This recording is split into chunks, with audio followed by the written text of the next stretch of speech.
मैं आयुषी आप सभी दर्शकों का अन्नदाता कार्यक्रम में स्वागत करती हूँ। त्याग और तपस्या का दूसरा नाम है किसान। कृषि ही उसकी भक्ति है और कृषि ही उसकी शक्ति है। कृषि ही उसकी निद्रा है और कृषि ही उसका जागरण है। ऐसे ही भारतीय किसानों को खेतीबाड़ी से जुड़ी हुई बहुत सी नई लाभकारी जानकारियां देने के लिए हर रोज सुबह हम आपके साथ आते हैं। तो चलिए कार्यक्रम शुरू करने से पहले देखते हैं क्या है आज के अन्नदाता में। गर्मी के मौसम में मधुमक्खी और मधु बॉक्सों की देखरेख। बदलते मौसम में दुधारू पशुओं की देखरेख। दिन और रात के तापमान में तेजी से वृद्धि हो रही है। ऐसे में जो किसान मधुमक्खी पालन से जुड़े हैं वे अपने मधु बॉक्सों की देखरेख किस प्रकार से करें, जानते हैं बिरसा कृषि विश्वविद्यालय रांची के वरिष्ठ वैज्ञानिक डॉक्टर M.K. चक्रवर्ती से।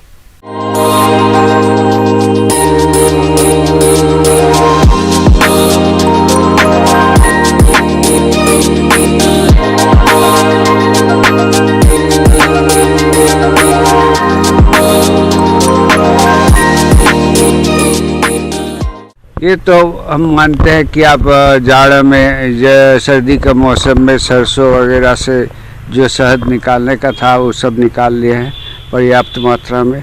लीची का मौसम भी ख़त्म हो रहा है। चूँकि जो गर्मी है एक्सट्रीम रहता है, इसीलिए मई में ज़्यादा ध्यान देना ज़रूरी है। मधुमक्खी को फूल जब तक मिलेगा कोई दिक्कत नहीं है, न मधुमक्खी को दिक्कत है न मधुमक्खी पालक को दिक्कत है। तो अभी चूँकि करंज का मौसम है, सभी जानते हैं झारखंड, छत्तीसगढ़ या मध्य प्रदेश के इलाके में बहुत से जगह पर करंज का पेड़ दिखता है बहुत ज़्यादा मात्रा में, और ये मोटा मोटी जंगल क्षेत्र के आसपास में ही मिलता है। तो करंज का शहद जो है ये बहुत अच्छा माना जाता है और करंज से बहुत ही ज़्यादा शहद पैदा होता है। तो आप लोग करंज के क्षेत्र में अपने मधुमक्खियों को ले जाए, करंज से वहाँ से ले आए। अगर दिक्कत है तो सब्जी का खेती, अभी लत्तर वाले सब्जी सारे जगह होते हैं, तो लत्तर वाले सब्जी से भी मधुमक्खियों को बहुत ज़्यादा पराग मिलता है। गर्मी में स्थानांतरण करते समय बक्सों के ऊपर पानी छिड़कते रहें और यात्रा रथ के समय ही करें। नई जगह पर बक्सों को लगभग 8 से 10 फुट की दूरी पर मुंह पूर्व पश्चिम दिशा की तरफ रखें। मधुमक्खियों को लू से बचने के लिए छायादार स्थान पर रखें, जिससे गर्म हवा सीधे मौन ग्रहों के अंदर न घुसे। मौन वाटिका में यदि छायादार स्थान न हो तो बक्से के ऊपर छप्पर या पुआल डालकर उसे सुबह शाम भिगोते रहना चाहिए, जिससे मौन ग्रह का तापमान कम बना रहे। मधुमक्खी के बक्सा को थोड़ा थोड़ा हटा के थोड़ा छायादार जगह पर ले जाइएगा। बहुत सीधे अगर धूप में रहे तो दिक्कत है मधुमक्खी को, और ऊपर से है बहुत ज़्यादा गर्मी बढ़ जाए, तापमान में वृद्धि हो, तो उस समय बोरा को भिगा के ऊपर से ढक देना चाहिए और बीच बीच में उसको भिगाते रहना चाहिए। इसके अलावा जो है, अब इसके बाद के जो है कि रोग और प्राकृतिक शत्रु से मधुमक्खी को बचाना भी बहुत जरूरी है। मधुमक्खियों में लगने वाले कीटों में सबसे घातक माइट कीट होती है। माइट कीट एक परजीवी कीट है। माइट की रोकथाम के लिए 85 mg फार्मिक एसिड का उपयोग रुई के फाहे में एक लकड़ी की मदद से लपेटकर बक्से में रखें, जिससे इसकी गंध से कीटों से छुटकारा पाया जा सकता है। इसके अलावा ऐसी जगह जहां पर कीटों का प्रकोप ज्यादा होता हो, वहां पर मधुमक्खियों का परागण के लिए पलायन न करें। मधुमक्खियों को भोजन में पर्याप्त पोषक तत्व उपलब्ध कराएं। मधु बॉक्सों के स्टैंड के नीचे कटोरियों में पानी भरकर रखें। इससे चींटियों का प्रकोप नहीं होगा। वर्प पकड़कर तुरंत मार दें। साथ ही छिपकली, मेंढक एवं चिड़ियों से बचाव करें। माइट से बचाने के लिए गंधक चूर्ण डाल दीजिए बक्सा के अंदर, चारों तरफ से फ्रेम के ऊपर या तलपट पर। गर्मी के मौसम में मुख्य रूप से स्वच्छ पानी का व्यवस्था करें। अगर स्वच्छ प्रवाहित पानी हो रहा है, कहीं से नदी या नाला से स्वच्छ पानी बह रहा है तो ऐसे बहते हुए पानी है बहुत अच्छा है, नहीं तो फिर जगह जगह पर किसी कटोरा वगैरह में पानी रख दिया कीजिए और वो पानी हमेशा बदलते रहिएगा। बॉक्स रखने के लिए ऐसे क्षेत्रों का चयन करें जहां पर फूल वनस्पति भरपूर मात्रा में उपलब्ध हो। बॉक्सों को सीधे जमीन पर ना रखें। मधु बॉक्सों को ऐसे खेतों के आसपास नहीं रखें जिनमें बहुत ज्यादा कीटनाशकों का छिड़काव किया जाता हो। इस मौसम में पुष्पीय पौधों की उपलब्धता में कमी आ जाती है, इसलिए मधुमक्खियों को अलग से फीडिंग कराई जाती है जिसमें चीनी का शीरा देते हैं जिससे इनका सर्वाइवल होता रहे। और मधुमक्खी का जो पेचिस वगैरह ये सब जो रोग होने का संभावना है, उसमें अगर पेचिस का रोग हो जाए तो फिर वो मेट्रोजिल के जो गोली आते हैं वो मेट्रोजिल का गोली दे दिया कीजिए चीनी का शीरा में घोल के। तो यही है गर्मी का मौसम में मुख्य रूप से जो मधुमक्खी पालक को देखभाल करने का है। मधुमक्खी पालक अपने मधुमक्खियों को देखभाल करे। ये सब मुख्य बातें, कुछ बातें आपके सामने प्रस्तुत की। ये थी कुछ उपयोगी जानकारियां। अब लेते हैं एक छोटा सा ब्रेक, जल्द लौटेंगे और जानेंगे कार्यक्रम में आगे क्या है महत्वपूर्ण जानकारियां। बने रहिए हमारे साथ।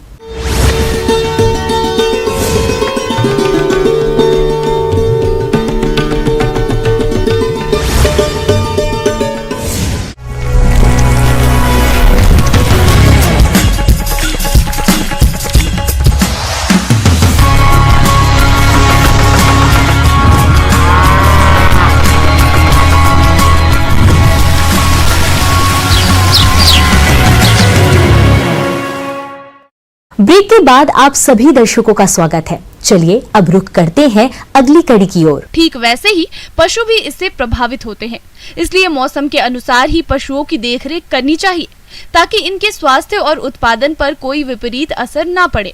तो इस बदलते मौसम में आप पशुओं की देखरेख किस प्रकार करें, जानते हैं पशु चिकित्सा महाविद्यालय जिला रांची के पशु वैज्ञानिक डॉक्टर आलोक पांडे से।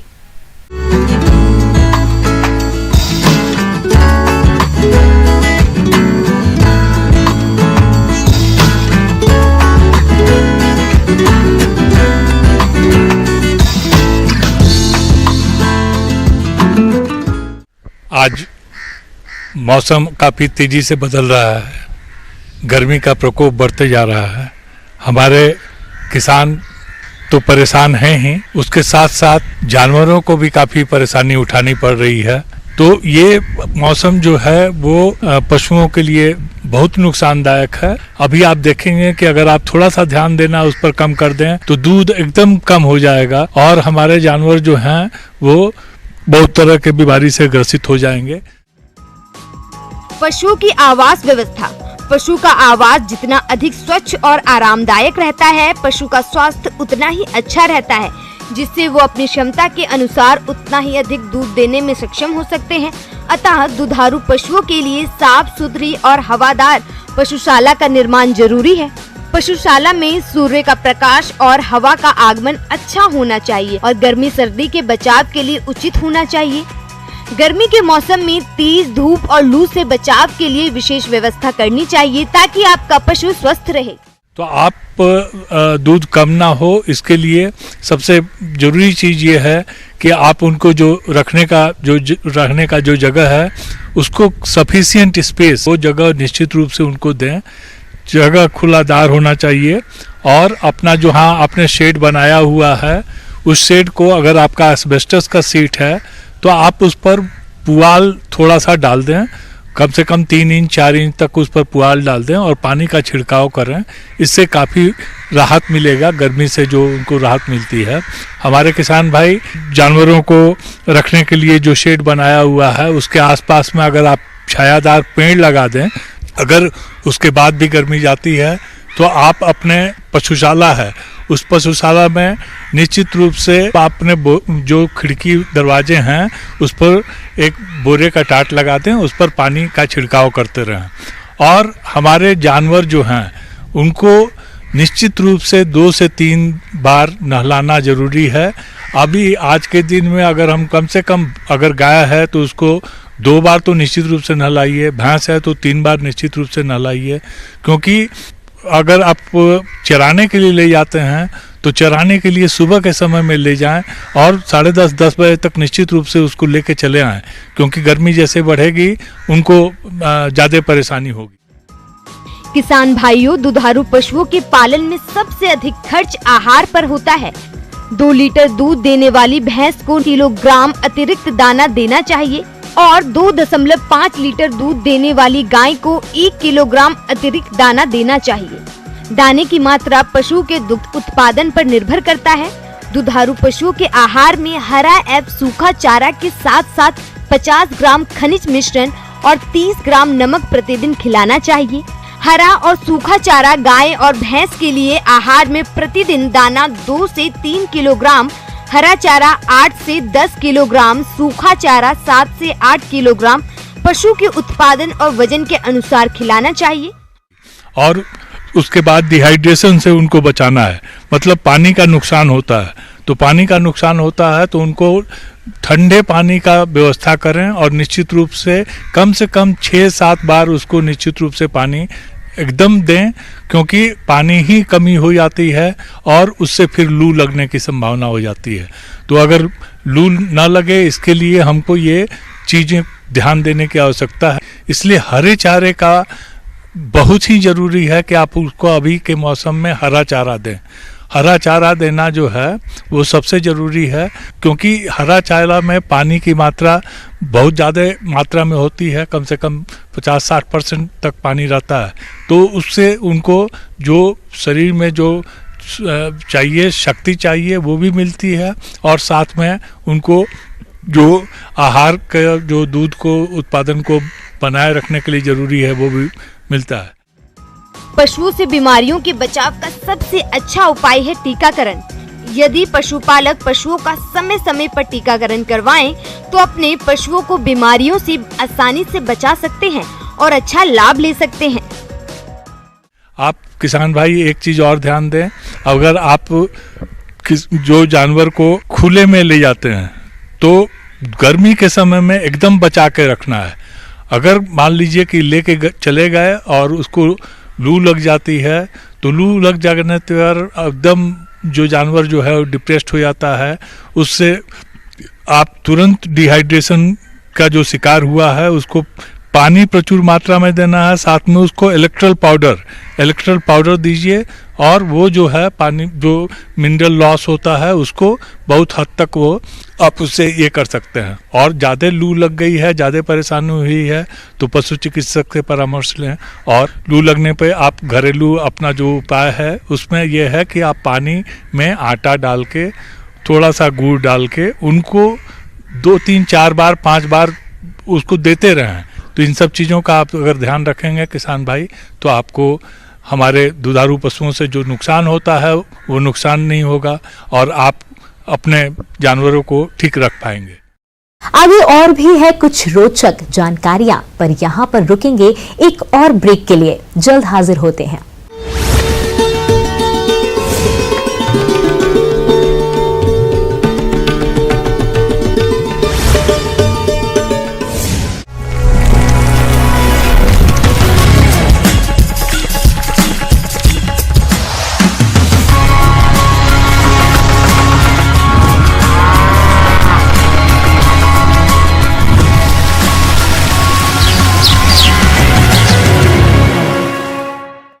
ब्रेक के बाद एक बार फिर से आप सभी दर्शकों का अन्नदाता कार्यक्रम में स्वागत है। बढ़ते हैं अगली प्रस्तुति की ओर।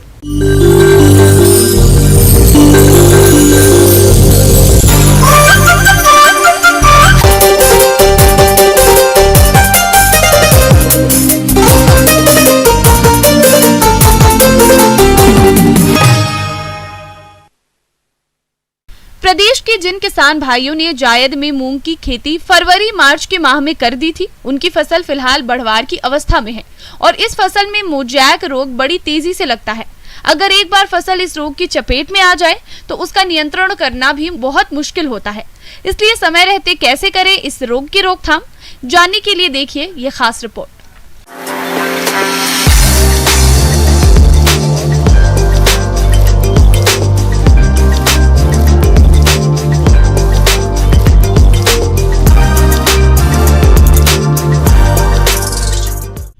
आज आप लोगों से हम जो समर मूंग के बारे में बात करेंगे, गर्मा मूंग जो खेती करते हैं उसके बारे में, और मूंग की खेती के बारे में। जो हम देखते हैं कि मूंग की खेती करते हैं उसमें बहुत सारे उत्पादन जो उसका कम होने का बहुत सारा कारण होता है। खास करके एक जो उसमें अटैक जो डिजीज़ का होता है उसमें येलो मोजाइक वायरस जो है उसके अटैक के कारण बहुत ज़्यादा समस्या उत्पन्न होती है और हमारे उत्पादन को प्रभावित करती है। आज के डेट में आप जान ही रहे हैं, सुन रहे हैं, काफ़ी जो कोरोना वायरस चला हुआ है उसी तरह का ये हमारे पौधों के लिए, फसलों के लिए येलो मोजाइक वायरस जो है YMV के नाम से जानते हैं, जो कि काफ़ी नुकसानदेह है। पीला मोजेक रोग सफेद मक्खी द्वारा फैलती है। मक्खी एक रोगग्रस्त पौधे की पत्ती पर बैठती है और मक्खी जब दूसरे पौधे पर बैठती है तो पूरे खेत में संक्रमण फैल जाता है। इस तरह से ये रोग पौधों में फैलता है। रोग ग्रसित पौधों में पीलापन पीला मोजेक बीमारी की वजह से होता है, जो एक विषाणु जनित बीमारी होती है। अगर रोग के लक्षणों की बात करें तो पौधे की वृद्धि कम हो जाना, पौधों का पीलापन, ऐंठ जाना, सिकुड़ जाना इत्यादि लक्षण प्रदर्शित होते हैं। कभी कभी पत्तियां भी खुरदुरी हो जाती हैं और मोटापन लिए गहरा हरा रंग धारण कर लेती हैं। रोग के लक्षण प्रारंभ में फसल पर कुछ ही पौधों पर प्रकट होते हैं और धीरे धीरे बढ़कर भयंकर रूप धारण कर लेते हैं।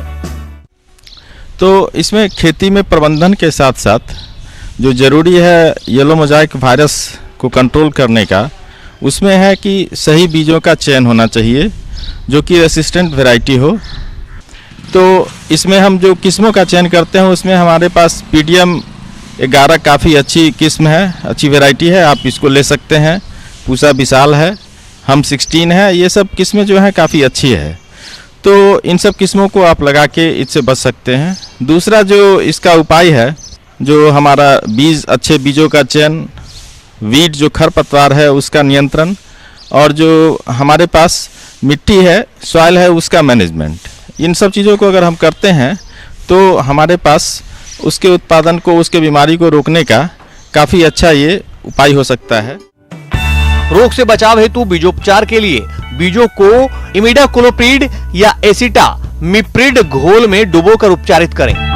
रोग ग्रसित पौधों को उखाड़कर जला दें, साथ ही खेत में पीले चिपचिपे प्रपंच लगाएं। उसका वेक्टर जो व्हाइट फ्लाई होता है, जो सफ़ेद मक्खी होती है, उसके कारण ये उत्पन्न होता है ये वायरस। तो इसको कंट्रोल करना, जो होस्ट है उसको कंट्रोल करना ज़्यादा ज़रूरी है। तो इसे एक बार अटैक होने के बाद इस वायरस को कंट्रोल करना थोड़ा टफ होता है। तो फिर भी आप प्रिकॉशनरी मेजर के रूप में आप इसमें 2 बार स्प्रे करें, एक तो 25 दिनों पे और दूसरा 45 दिनों पे। तो उसका जो डोज होगा 0.5 ml प्रति लीटर पानी आप इसका इस्तेमाल करें तो इसको रोका जा सकता है।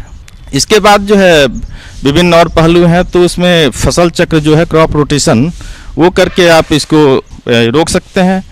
तो ये यहाँ पे इस तरह से ये रोकने का हम काम कर सकते हैं और हमारे जो फसल है उसका उत्पादन बढ़ा सकते हैं। इस तरह से बहुत और सारे चीज़ हैं जिनको हम अपना के अपने उत्पादन को बढ़ा सकते हैं।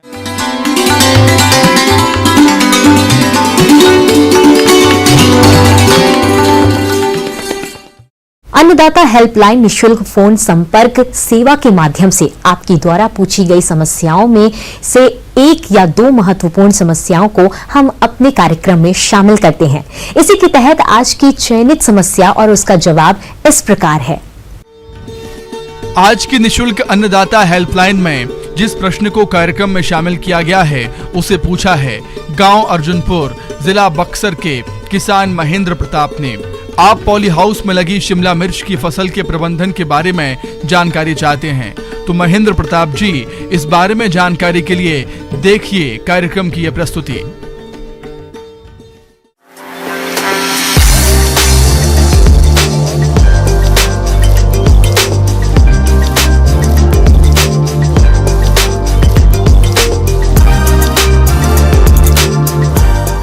ये आपका प्रश्न बहुत ही मार्मिक है और बड़ा सामयिक है। इस समय जो शिमला मिर्च की फसल शेडनेट में या फिर ग्रीन हाउस में लगी है, कि शिमला मिर्च में क्या होता है कि 1.5 से 2 महीना, प्रत्येक 1.5 से 2 महीने के बाद ही फ्लावरिंग फ्रूटिंग होती है। ऐसे में एक तो पहले निकाई गुड़ाई कर लें, और अगर खाद उर्वरक की कुछ मात्रा बची हो तो वो डाल लें, और दूसरा कटाई छटाई इसके कर लें। और तापमान का ध्यान रखना चाहिए। अगर तापमान बढ़ रहा है तो उसके लिए जो पॉली हाउस के अंदर मेजर्स दिए हुए हैं, या तो ऊपर टॉप कर्टेन लगा हुआ है तो फैला दें, या इनसाइड कर्टेन लगा हुआ है तो वो फैला दें, ताकि तापमान कम हो जाए। या आवश्यकता पड़ने पर सिंचाई, नमी को भी मेंटेन करना बड़ा आवश्यक है। अगर नमी 60 से 70% से ज़्यादा होती है तो आप उसको सिंचाई कम करें। अगर कम है तो हल्की से सिंचाई कर लें, या ड्रिप चला दें, या फिर फागर चला लें थोड़ा सा समय के लिए।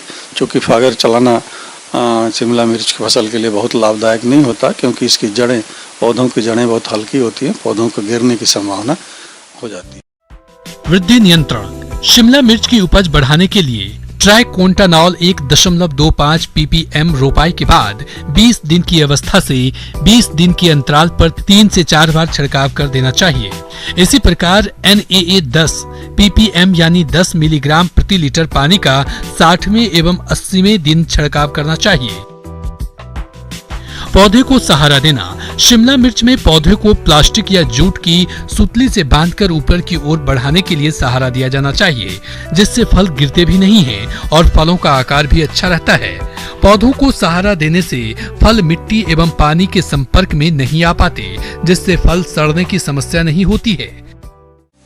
और इस समय तापमान डे बाई डे धीरे धीरे बढ़ रहा है, तो तापमान को ध्यान में रखते हुए इसमें आप देखेंगे कुछ थ्रिप्स, माइट्स का प्रकोप बढ़ेगा। तो ऐसे कंडीशन में पौधों का जो अग्रभाग होता है वही श्रिंक कर जाते हैं, जिससे विकास ही रुक जाता है। और फल, जब पौधों का विकास रुक जाएगा, फोटोसिंथेसिस की क्रिया नहीं होगी, तो ऐसे स्थिति में फलों का विकास छोटा हो जाता है। तो अगर ऐसे इन्फेक्टेड पौधे हैं तो जहाँ तक वो छोटे पत्तियाँ निकली हों या विकास रुका, वहाँ से काट देना चाहिए।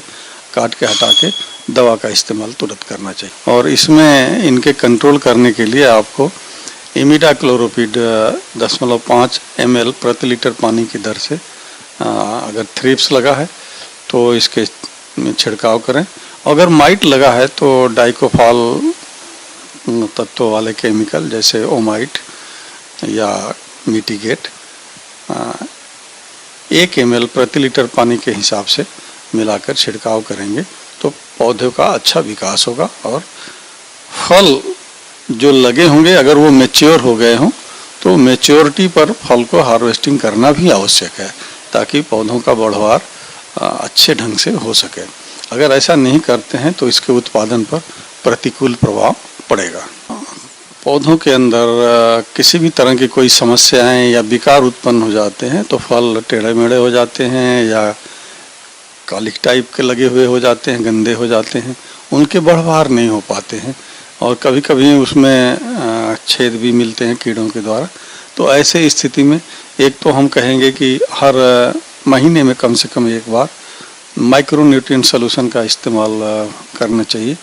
और विशेष तौर से उसमें बोरन होता है, जो कि पौधों को बढ़वार में या पौधों के फल लगने में या फल के अच्छे विकास में सहायक होता है।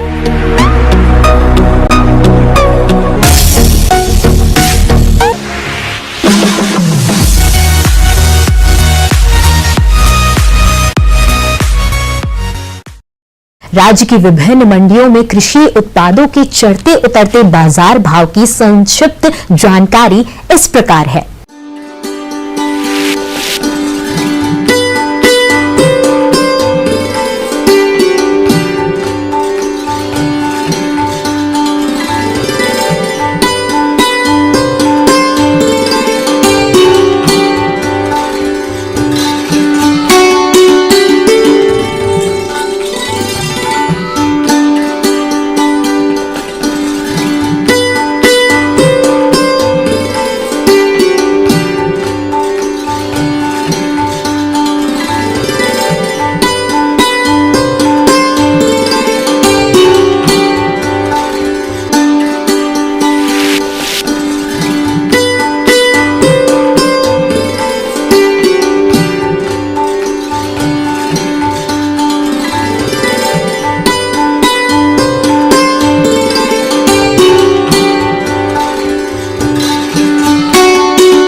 हम यह उम्मीद करते हैं कि आज का कार्यक्रम आप सभी दर्शकों के लिए उपयोगी रहा होगा। किसान भाइयों, अन्नदाता आपकी सेवा के लिए संकल्परत है और कृषि संबंधित समस्या एवं सुझावों के लिए आप हमें इस पते पर संपर्क कर सकते हैं। प्रोड्यूसर अन्नदाता, news 18, Bihar Jharkhand, Ramoji film city, Hyderabad 501512। साथ ही आप हमें ईमेल कर सकते हैं। हमारा ईमेल है p18annadatabihar@nw18.com। इसके अतिरिक्त आप हमें निशुल्क हेल्पलाइन नंबर 180088921163 पर सोमवार से शनिवार सुबह 10 से शाम 4 बजे के बीच संपर्क कर सकते हैं। फिलहाल अन्नदाता की पूरी टीम को इजाजत दीजिए। कल फिर इसी समय आपसे मुलाकात होगी कृषि संबंधित कुछ और महत्वपूर्ण जानकारियों के साथ। नमस्कार।